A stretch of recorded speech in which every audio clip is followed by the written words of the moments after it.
અમરેલીના બાયડ તાલુકાના લાંખ વિસ્તારમાં ભાજપને મોટો રાજકીય ઝટકો લાગ્યો, જ્યાં 200 થી વધુ આગેવાનો કોંગ્રેસમાં જોડાયા છે। આ જોડાણ કાર્યક્રમ જિલ્લા પ્રમુખ અરુણભાઈ પટેલની હાજરીમાં યોજાયો હતો, જેમાં સરપંચ અને ડેપ્યુટી સરપંચ સહિતના સ્થાનિક નેતાઓએ પણ પાર્ટી બદલી છે।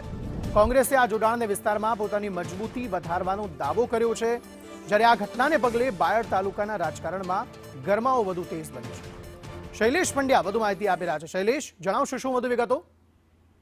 જેમ જેમ સ્થાનિક સ્વરાજની ચૂંટણી નજીક આવે છે, રાજકીય પક્ષોમાં પણ જોડતોડ નીતિ શરૂ થઈ છે, ત્યારે બાયડ શહેરની અંદર તેમજ બાયડ તાલુકાના કુલ 200 જે કાર્યકરો ભાજપના હતા, ભાજપના લીધા કરી અને જિલ્લા કોંગ્રેસ પ્રમુખના હસ્તે તેઓએ કોંગ્રેસનો ખેસ ધારણ કર્યો છે અને કોંગ્રેસમાં જોડાયા છે।